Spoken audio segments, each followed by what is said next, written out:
Welcome to Textile Update, the podcast where we can share our passion for textiles, fibers, and yarns. This is Gwendolyn Hustvedt.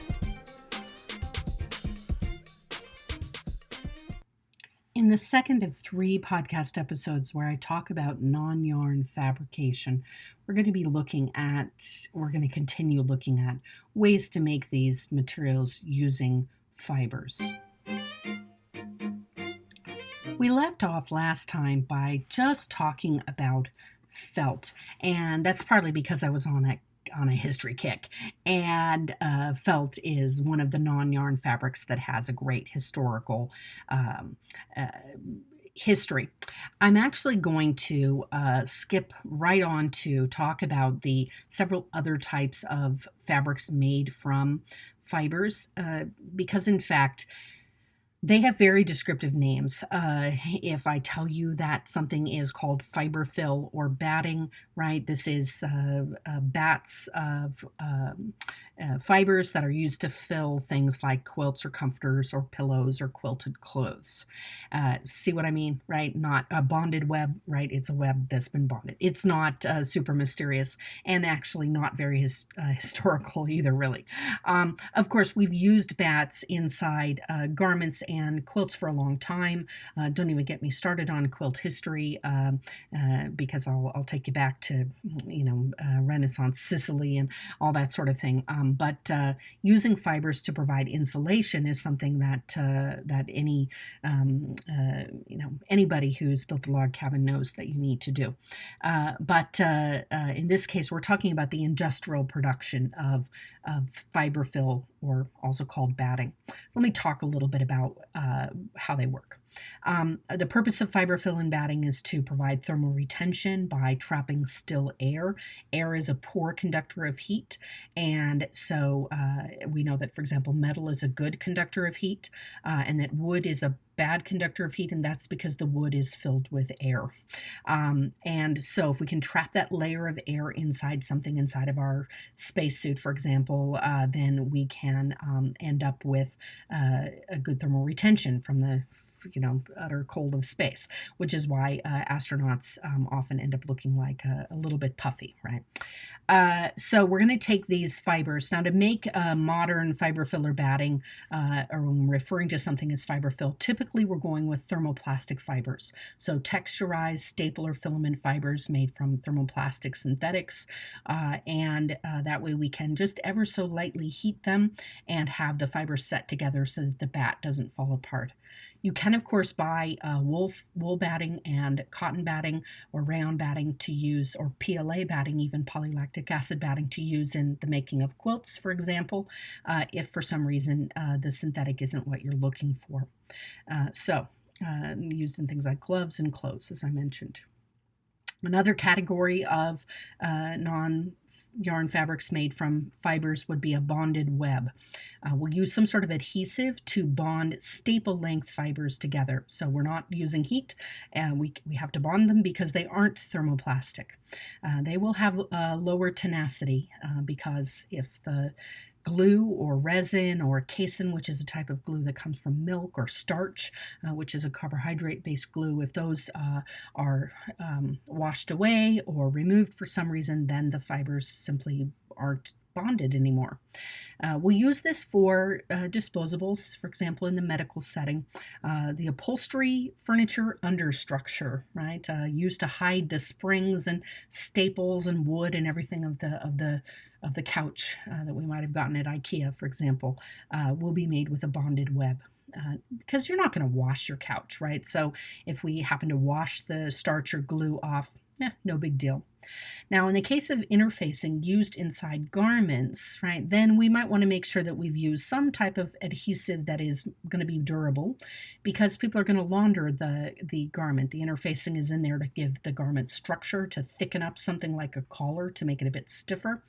Although you could see if you've laundered something often, it will become soft, and part of that softness is the fibers that are being broken during laundering, but also because the interfacing maybe have lost its glue and is basically slowly falling apart and turning into a kind of pulp inside the garment.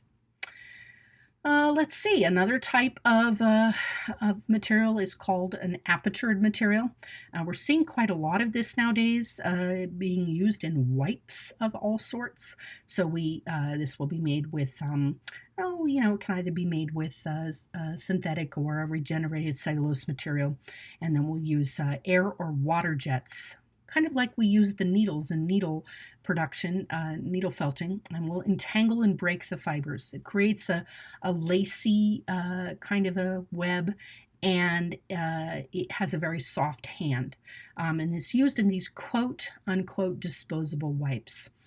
You want to go ahead and just Google Fatberg, Fatberg. Yep, it's like an iceberg, only it's made out of grease from restaurant traps that have been poured down the drain, enmeshed with disposable wipes that people have flushed down the toilet. You should never flush a wipe down a toilet. You should only ever flush approved paper down a toilet. The wipes will never come apart. This aperturing is not enough to actually, it's enough to make a piece of fabric. You've just flushed a piece of fabric down the toilet. It's not going to degrade. It's not going to come apart, right? The paper, yes. The piece of fabric, no.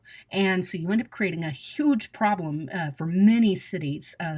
Just like I said, Google Fatberg. I don't even want to get into it. I'm kind of throwing up in my mouth a little bit. The point is, there is no such thing as a flushable wipe. There is no such thing.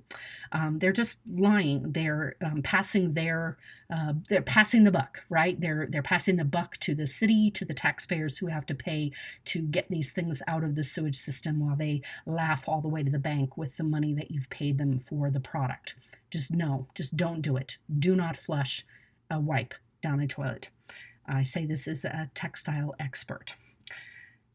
Oh boy. Okay. Who doesn't love a nice face mask? But I wouldn't flush it down the toilet. All right. Another way that we can hold all these fibers together, because we're still talking about non-yarn fabrics that are made from fibers, is to print the glue on the surface, right? And in fact, this is basically just a piece of paper that has the glue printed on it to make it a little bit sturdier. So if you've ever wondered why disposable towels, paper towels, will often brag about their quilting or have cutesy little designs, turkeys on them for Thanksgiving, or teddy bears wearing pilgrim hats or something, it's because they had to print something on the surface anyway. They were printing the glue. They might as well have made it cute or quilty looking while they were printing the glue on the surface of the paper, just to make it a little bit more sturdy while you were using it to clean up your little mess. Another way that we could hold those staple fibers together, especially if we're going to have very absorbent fibers that we don't want to put glue on because we want them to really soak things up. I'm thinking of medical disposables here. We might actually apply a film to one side and melt the film a bit. So we still have one side that's the absorbent fiber, like the rayon. The other side is this thermoplastic film. It gives us the added benefit that it prevents moisture transfer, right? So you can spit in the cup at the dentist, and your saliva, your little dribble, right, that goes down your chin and lands on the bib, won't soak through. It soaks into the bib, so nobody's just looking at a mouth glob, but it doesn't actually soak through into your nice suit underneath, right? So that's heat fused, and that's a very handy application. And finally, and this is when I saved, I'm going to talk a little bit about synthetic suede in a second. But finally, I've saved spun bonded for last because this one, it's just obvious when we think about it. Those filament fibers that we extruded that were all hot and needed to be cooled down, what happens if we just tangle them up while we're extruding them? What happens if we actually take that spinneret and we shake it back and forth and spray those fibers that are being extruded onto a huge greased sheet of metal, right, that they aren't going to stick to, but they stick to each other? We create spun bonded materials. And in fact, spun bonded olefin can be produced in such huge huge quantities that will wrap houses in it. So Tyvek brand house wrap is made from olefin that's been spun bonded. Because the fibers are a little bit warm, as they cool, they stick together, right? So we end up with a very tenacious material that has teeny tiny little pores in it because it's not a whole solid sheet. And the little teeny tiny pores, especially if we have a fiber such as olefin that's so intensely hydrophobic, will allow the subtle wicking of moisture vapor through those tiny pores. So that is the main methods of producing and then naming. You just name it after the method you use to produce it. Non-yarn fabrics that are made from fibers. I want to talk just briefly about a special one because it's really kind of cool. So synthetic suede. I'm going to talk a bit more about leather in the next episode, but for people who want something that has some of the properties of leather, so it definitely has a feeling of sponginess, right? So it has a very unique hand, and it has some waterproofing, right? Some great water properties. So the way that we make synthetic suede is we take a bicomponent fiber, a fiber that's basically made from both nylon and polyester filaments that have been extruded together into one fiber.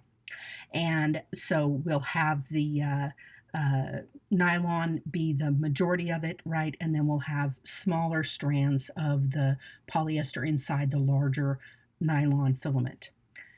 We'll needle punch fibers of these nylon and polyester bicomponent fibers. We'll needle punch them.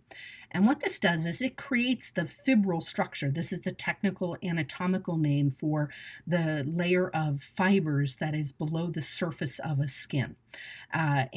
Some people are bothered when this fibril structure is tight in certain spots and creates kind of little puckers on the surface of the skin. We call it cellulite, which isn't very descriptive actually, but it's being created by the fibril structure.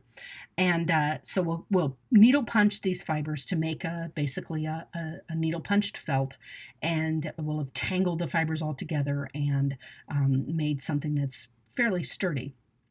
But at that point, we'll impregnate the whole thing with polyurethane so that we end up with a layer of polyurethane in the middle of this needle punched bicomponent felt that is kind of like a skin. Right, so a suede has a brushed surface. We brush the fibrils to make the suede on the surface soft, but then we notice that the suede definitely has it's very flexible, very tough, has great dimensional stability, and that's what the polyurethane provides. And then our last step is to use acid to dissolve the nylon. So suddenly every large fiber that had smaller fibers inside of it, that's all tangled and punched together, now becomes just the smaller fiber. So we instantly create tons of air inside of the fabric. And this creates the space and the texture that we associate with suede. It can be dyed and napped at that point, and it will resemble, well, whatever color suede you need. I have some synthetic suede that I was just processing as part of my little, cutting scraps to get them ready to quilt. And I'd forgotten when I picked it up, I did kind of low light, I wasn't paying attention, and I'd forgotten that it was synthetic suede, and I went to iron it to flatten it, and I felt the iron stick, right, because it's actually made from polyester, it's thermoplastic, and so I unfortunately have a little fused area on the surface of this synthetic suede. Wouldn't have happened with leather. Not that it's good to iron suede, real suede, but it wouldn't have melted. Fortunately, I got the iron off right away and was able to brush the surface and just simply brush off the slightly melted parts, and I think I'll still be able to use it for something. So that's kind of a cool innovation where we said, let's go ahead and make some material that has the properties of leather, but without the whole, animal involved. And so synthetic suede is an example of innovation in non-yarn materials. In the next episode, I am going to talk about fabrics from solutions and fabrics from natural sources.